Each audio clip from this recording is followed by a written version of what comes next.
역대상 9장 35절에서 10장 14절. 기브온의 조상 여이엘과 여이엘은 기브온에 거주하였으니 그의 아내의 이름은 마아가라.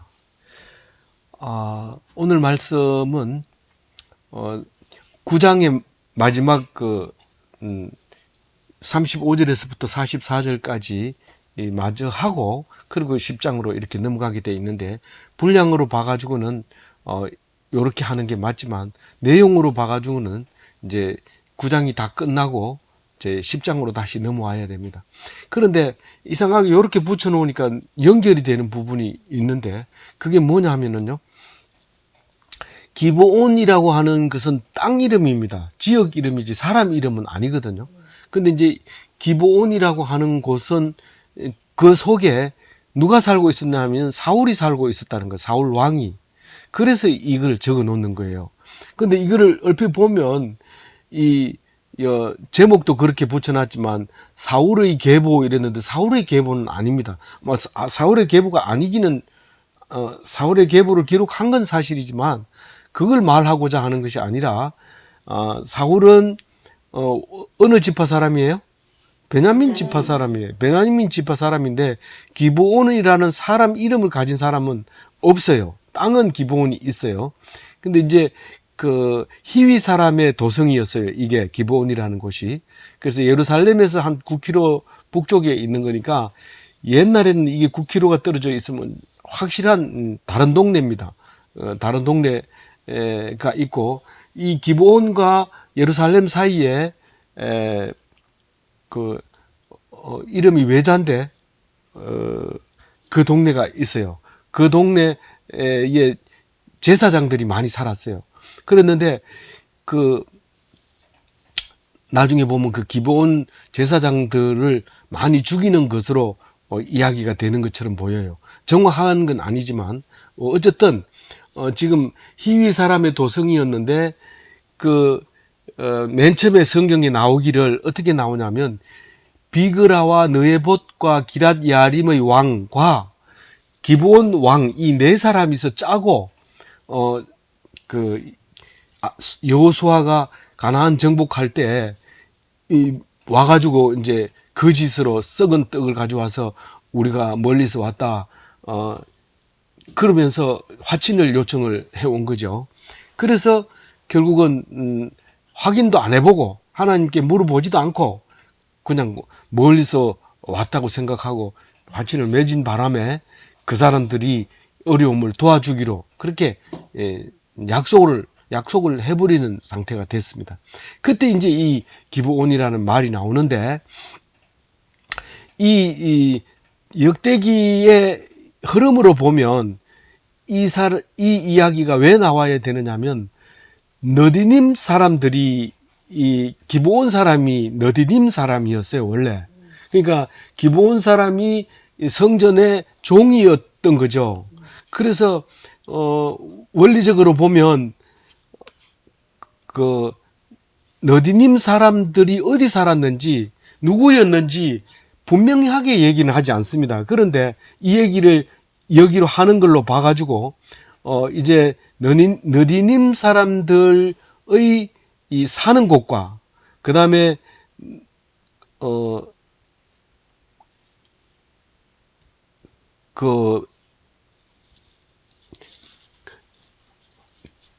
그 주변에 있는 족보들을 이야기하고 싶어서 그런 건데, 우리가 지금 9장까지 마치면서 1장은 무슨 얘기가 나왔어요?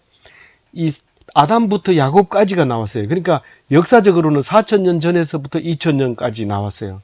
근데 2장은 누가 나오냐면 유다에서 다윗까지 나왔어요. 그러니까 2000년에서부터 1000년까지의 이야기가 족보가 이제 2장에 나왔고요. 3장은 다윗부터 포로 후기까지, 포로 갔다 돌아온 사람까지 족보를 다 적었는데, 그게 1000년에서부터 BC 5000년까지 500년까지의 역사를 기록한 겁니다. 나중에 이게 다 끝나면 요거 정리가 돼서 이제 말씀드리겠지만 지금까지는 정리가 돼요. 그래서 그 다음에 4장, 5장, 6장, 7장은 이제 이스라엘이라고 하는 포로로 가기 전에 족속들에 대해서 쭉 족보를 기록을 합니다. 그러니까 4장은 유다와 야베스에 대해서 기록을 하면서, 야베스는 동떨어져 있는 말인데도 유다에다가 집어넣어서 한꺼번에 이야기를 하고 있습니다. 이 역대기를 누가 썼다고요? 에스라. 네, 에스라가 쓴 거예요. 그래서 그리고 그 다음에 5장에 와가지고 르우벤, 갓, 므낫세 이래가지고 요단 동편에 있는 사람들을 다 족보를 기록한 게 5장이고, 6장에 와가지고는 레위 사람의 족보를 또 기록을 합니다. 길지만은 그게 다 기록을 해놓습니다. 그 다음에 7장에 와가지고는 이사갈, 베냐민, 납달리, 므낫세, 에브라임, 아셀 이 나머지 사람들의 족보를 이렇게 순서 없이 딱 기록을 합니다. 그리고 갑자기 8장에 와가지고 왕정 시대의 족보를 얘기하는데, 베냐민 지파의 사울 왕에 대해서 기록을 합니다. 그리고 9장에 와서 이제 드디어 지금 9장에 와서 드디어 뭐가 나와요? 이제 포로로 갔다 와서, 그러니까 포로 귀환한 다음에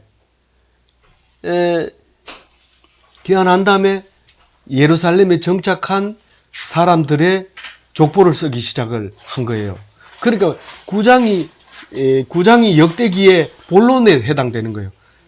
그 8장까지는 서론에 해당되는 거고 9장이 본론에 해당되는 건데, 왜 본론이라고 얘기를 해요? 갔다 와가지고 역사를 다시 쓰면서 오직 내 족속에 대해서만 기록을 하고 있어요. 첫 번째 누구요? 유다. 두 번째 베냐민. 세 번째 에브라임. 네 번째 뭐예요? 므낫세. 문제 나왔었잖아요. 아주 사라져버린 8족속과 예루살렘에 정착한 4족속에 대해서 얘기가 있었어요. 그러니까 그게 몇 장에 나와 있다고요? 9장에 나와 있어요. 9장에 나와 있는데 그 4족속의 이름을 기록을 하면서 또 무슨 얘기를 하냐면은 사람에 대해서, 다시 말해서 제사장과 레위인과 너디님과 문지기와 기브온 사람들, 이 기브온 사람들이 오늘 이쪽으로 잘려가지고 오늘 읽은 거예요. 그리고 이제 10장 본론은 9장부터 유다의 시작, 정체성에 대해서 이야기하고자 하는 거죠. 왜 이 역대기를 써야 되며, 이 역대기는 우리에게 어떤 의미를 가지고 있는가, 그리고 역대기를 써야 하는 이유가 뭐냐, 이제 그 얘기를 9장부터 시작해서 10장 이제 오늘 읽은 이야기부터 시작합니다. 그러니까 오늘부터 읽은 거는 이제 그 시각이, 눈이 열왕기에서 보는 눈하고 다릅니다. 열왕기를 가지고 와서 쓰긴 하지만 열왕기 속에 들어 있는 유다를 기준으로 해서 이제 쓰게 되는 것이죠. 그래서 오늘 9장 끝에 보면 기브온 사람들에 대해서 이야기를 하는데, 왜 오늘 사울의 왕을 이야기하려고 하는데 왜 기브온 사람들을 얘기했느냐 하는 거에 대해서 잠시 생각을 해보면, 기브온 사람은 사람 이름이라고 했어요? 지명이라 했어요? 지명인데 거기에 여기는 말하기를 뭐라고 하냐면, 기브온의 조상은 여이엘은 기브온에 거주하였으니 이렇게 합니다. 보통은 사람 이름이 거기에 살면은 그 사람 이름으로 이름을 지었는데, 여기서는 거꾸로 기브온 조상은 여이엘이니 기브온에 거주하였다고 얘기하는데, 전통적으로 기브온에 사는 사람들을 우리는 원래 기브온의 후손이야 이렇게 말하였다는 겁니다. 그래서 이렇게 기록을 한 거죠. 그리고 그 안에는 마아가라고 얘기하면서 그 표에 나와 있는 것처럼 그거를 44절까지 그리면 그 표로 그릴 수 있는 거예요.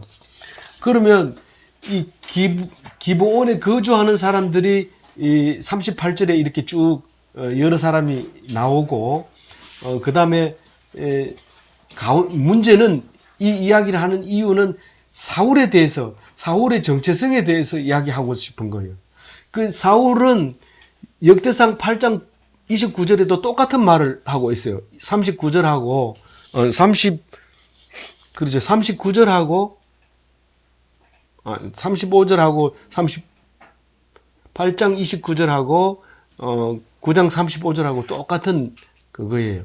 그 문장을 쓴 거예요. 왜 똑같은 걸 두 번이나 썼을까요? 그게 바로 그 얘기 하려고 하는 거예요. 이 사울이 베냐민 지파 사람이지만 기브온에 살았다. 그런 얘기를 합니다. 그래서 맨 처음에는 이 땅이 베냐민 지파에게 분배됐다가 나중에 레위 자손의 성읍으로 바뀌어 버립니다. 레위 자손은 아무데나 그 땅을 가질 수 있는데 지역에 관계없이 가질 수 있었는데 그때 베냐민 땅을 레위인이 이제 인계받아서 레위인 땅으로 바뀌어 버리죠. 그리고 이제 여기에 보면 아브넬과 요압이 아브넬이 누군지 알죠? 사울이 죽고 그 밑에 부하 장군이죠.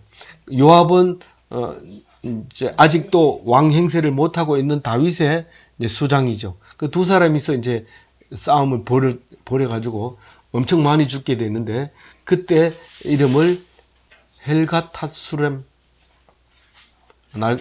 그런 이름을 붙이게 되죠. 그래서 그게 되고요. 그 다음에 저기 기브온이라는 거를 잠시 살펴보고 있는 겁니다. 그 다음에 다윗과 블레셋하고 싸울 때 항상 여기서 많이 싸웠던 거예요. 많이 싸웠던 기록이 나와 있고요. 다른 데는 여기를 이제 게바라고 부르는 성경도 있고요. 요압이 나중에 자기 동생을 죽였다고 아마사를 가가지고 가만히 죽일 때도 여기서 죽였고요. 그 다음에 내용은 안 나오지만 아까 얘기하다가 치웠지만 사울이 기브온 사람들을 엄청 많이 죽였어요. 왜 죽였는지는 관련된 걸 얘기하면 다윗을 잡으러 갔다가 제사장이 숨겼다고 해서 제사장을 죽일 때 이 관련이 있는 거다라고 생각을 하고 있는 거죠. 엄청 많이 죽였는데 그래서 나중에 사울에게 보복을 하는데 희한하게 보복하죠. 가뭄이 들어서 비가 안 오니까 그게 기브온 사람들이 다윗 때 비가 안 오니까 기브온 사람들이 사울이 우리를 너무 많이 죽여서 그렇습니다라고 얘기를 하니까 다윗이 어떻게 해주면 좋겠는가? 우리는 뭐 돈 문제가 아니고 사람 죽이고 살린 문제이기 때문에 우리는 당신이 해결해 줄 수 없습니다. 그러니까 그래도 우리가 그냥 있을 수 없지 않느냐? 다윗이 계속해서 물어보니까 이 사람들이 그러면 사울의 자손 중에 7명을 달라고 해서 7명을 죽입니다.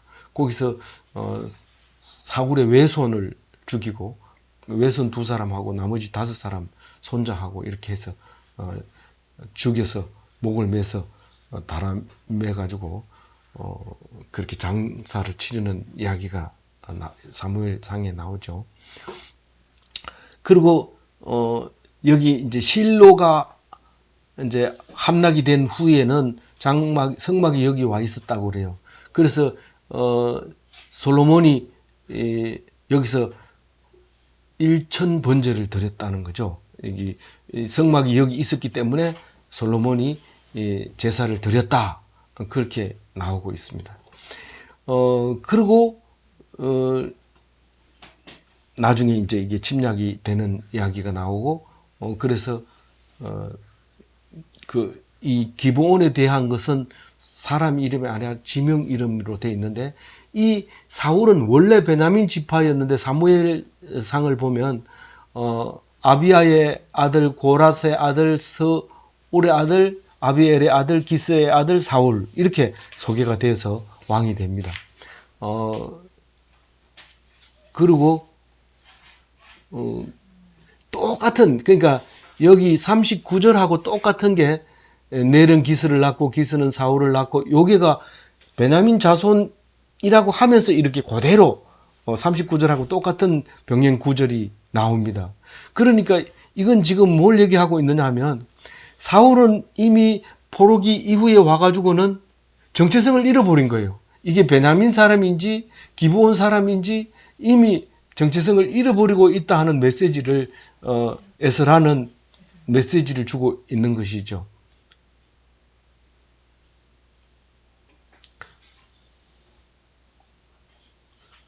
포로전의 사람이 왜 그렇게 어, 포로전의 사건 그렇게 해서 44절을 마무리하면서 이제 사울 얘기로 이야기가 들어갑니다. 사울은 꼭 유대에 있어서는 꼭 필요한 사람입니다. 사울이 왜 꼭 필요한지는 오늘 제일 마지막 14절에 나오지만 사울이 그러니까 엑스트라가 없이 주인공은 아무 말도 할 수 없습니다. 오직 주인공은 딱 나와서 한 말씀만 딱 하고 가면 나머지는 다 엑스트라가 주인공의 그 말, 그 얼굴을 빛내게 되는 거죠. 그게 이제 사울은 결국은 엑스트라다.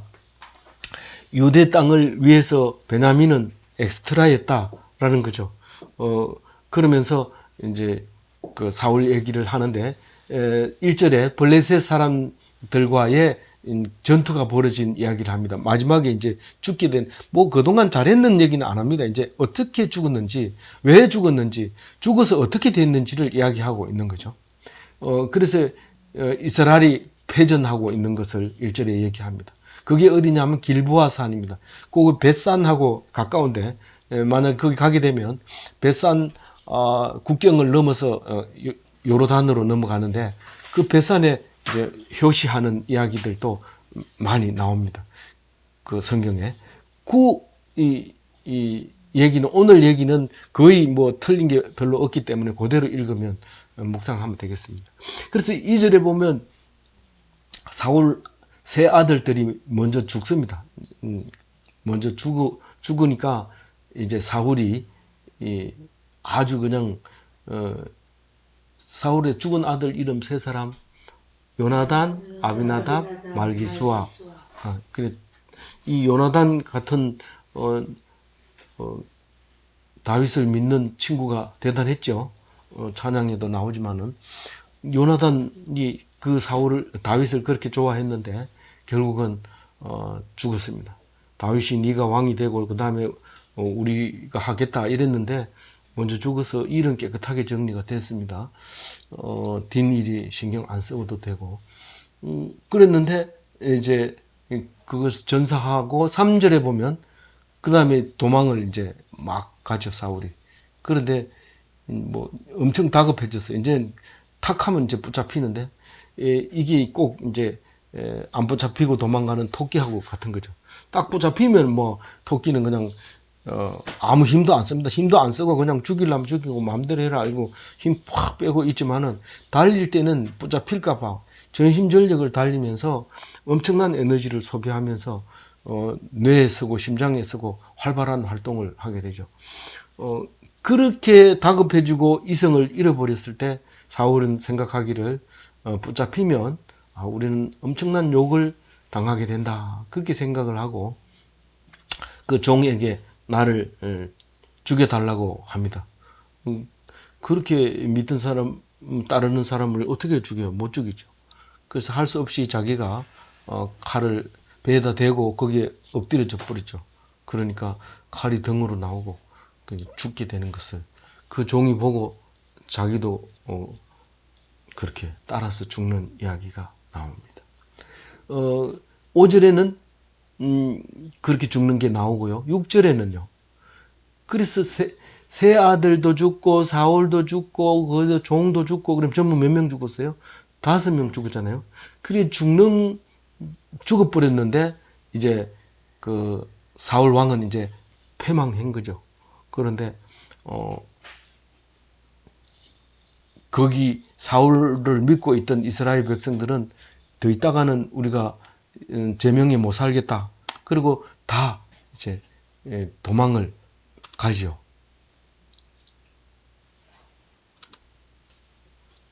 그러니까 블레셋 사람들이 와서 거기에 거주하니라. 거기 살고 있었다는 얘기입니다. 그리고 8절에 이튿날 이랬는데 살고 있었다 해놓고 이튿날 이러면 너무 떨어지잖아요. 그런데 거기 들어와서 살기 시작한 게 오늘까지 있었더라. 이런 말이 7절에 들어가 있는 거예요. 그러니까 그땐 그래가지고 들어가 살기 시작했다는 거예요. 뺏었다는 거예요. 그리고 8절은 아직 그때 얘기를 덜 해서 다시 시작한 거예요. 이튿날 브레스 사람들이 와서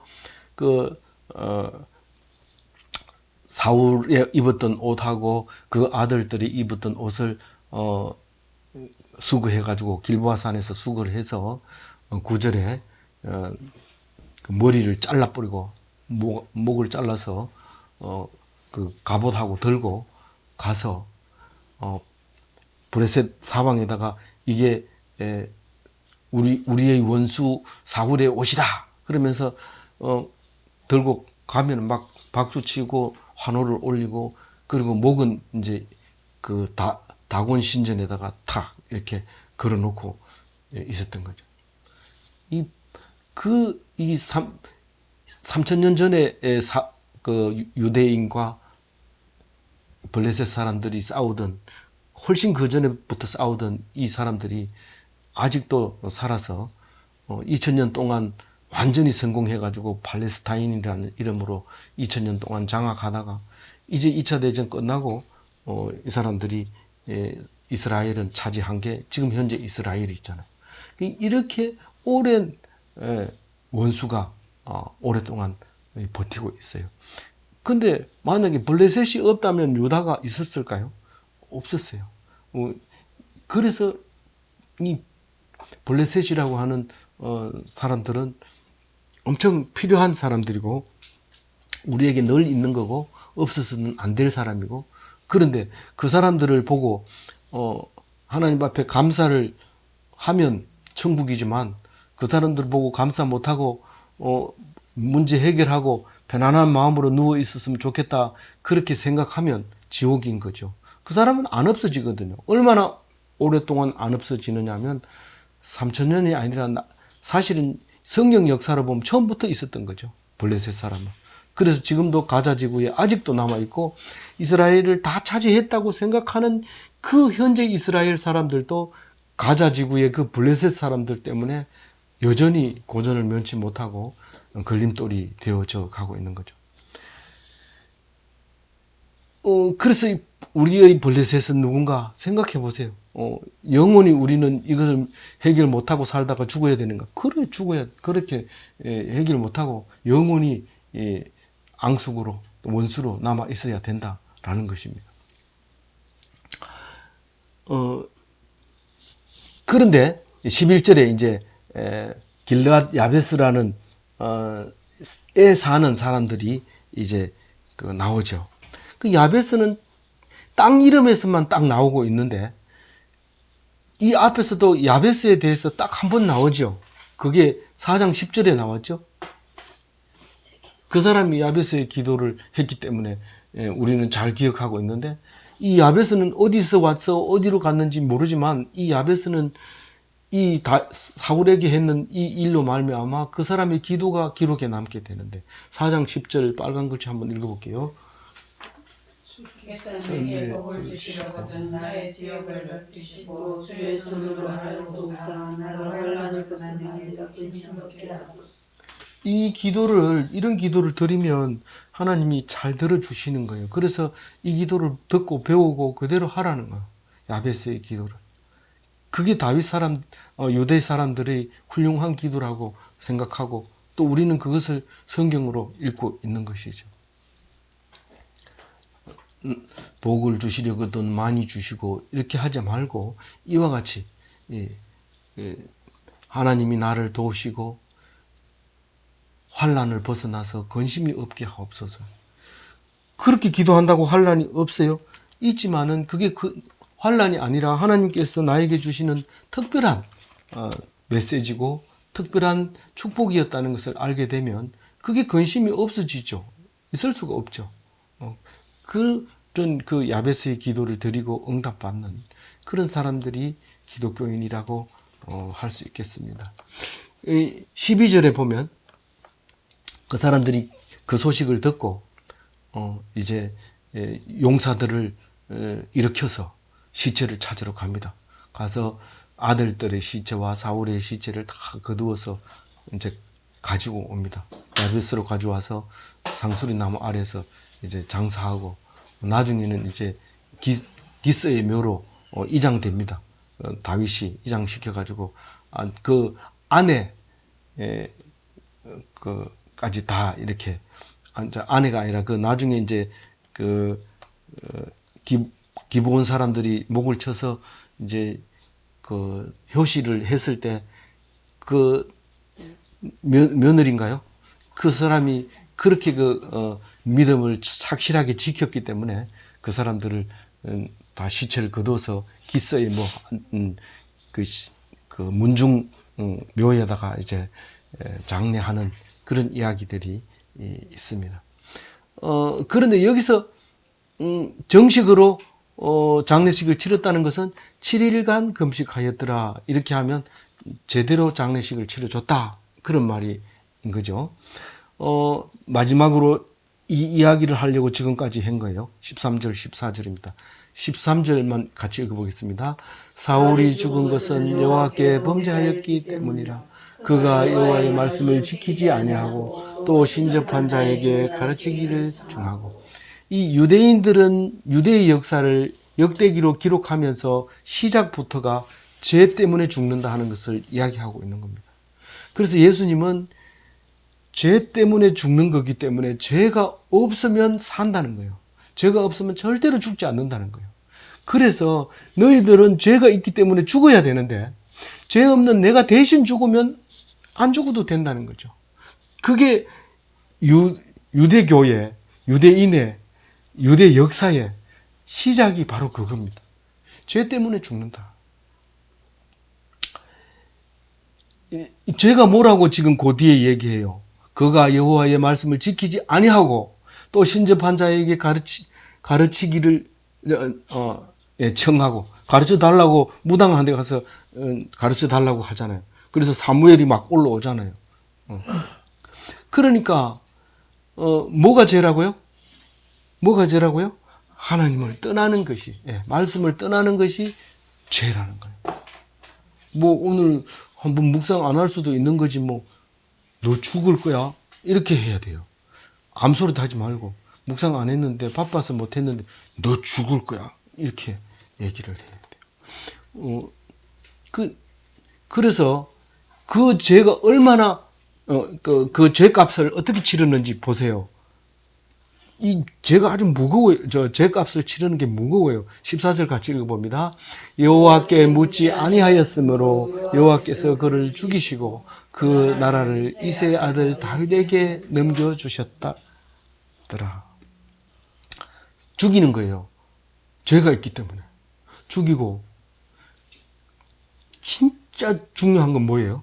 그 사람 죽는 거 하나 죽는 거는 중요하지 않아요. 사실은. 뭐가 중요해요? 그 나라. 그 나라가 뺏기는 거예요. 그 나라. 누구기 때문에? 왕이 나라를 잃어버리면 왕이 아니잖아요. 우리는 하나님 나라를 뺏기면 안 돼요. 내가 왕이 돼야 돼, 이 나라에. 그래서 예수님이 내 안에, 하나님이 내 안에, 내가 하나님 안에 있어서 하나님 나라의 왕이 되어서 이 나라를, 천국을 가지고 있어요. 근데 이거를 빼앗겨버리면 안 돼. 넘겨줬어. 누구에게? 다윗에게 넘겼어. 그래서 다윗은 잘했어요? 못했어요? 합당하다고. 내 마음에 딱 맞는 사람이다. 다윗은 그런 칭찬을 받았어요.